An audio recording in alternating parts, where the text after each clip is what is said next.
காவலராக பணி நியமன ஆணைகள் பெற்றிருப்பக்கூடிய அத்தனை பேருக்கு என்னுடைய பாராட்டுக்களை முதல்ல தெரிவிச்சுக்க விரும்புகிறேன்.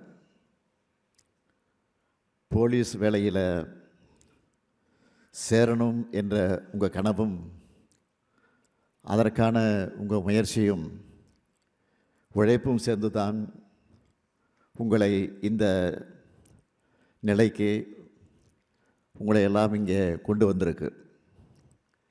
இனிதான் உங்களுக்கு பொறுப்பும் சமூக கடமையும் அதிகமாகுது. போலீஸ் இருக்காங்க, அவங்க நம்மளை பார்த்துப்பாங்க என்ற நம்பிக்கையில் தான் மக்கள் சுதந்திரமாக வெளியில் நடமாடுறாங்க.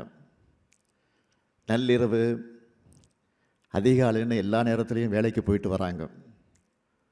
தமிழ்நாடு பாதுகாப்பான மாநிலம், அமைதி பூங்கான்னு இந்திய அளவில் எல்லாரும் சொல்கிறாங்க.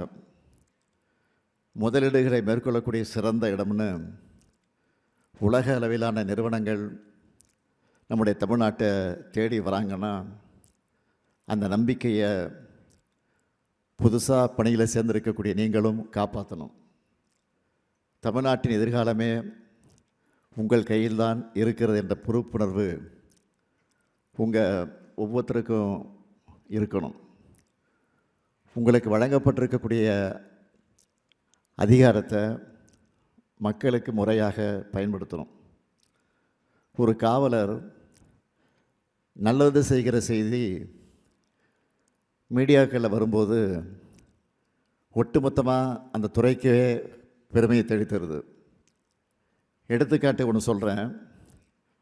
கடந்த ஆண்டு ராஜேஸ்வரி என்கிற ஒரு பெண் காவலர் பெருமழை பேரிடர் காலத்தில் காயமடைஞ்சு சுய நினைவில்லாமல் இருந்த ஒருத்தரை தன்னுடைய தோளில் சுமந்துட்டு போய் காப்பாற்றினார். அவரை நான் வீட்டுக்கே நேரில் அழைச்சி பாராட்டினேன்.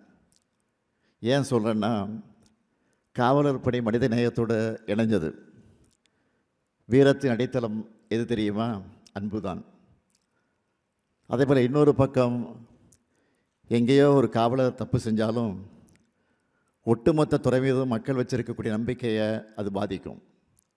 அதை உணர்ந்து நீங்கள் ஒவ்வொருத்தரும் கவனமாக செயல்படணும். செயல்படுவீங்கன்னு நான் நிச்சயமாக நம்புகிறேன்.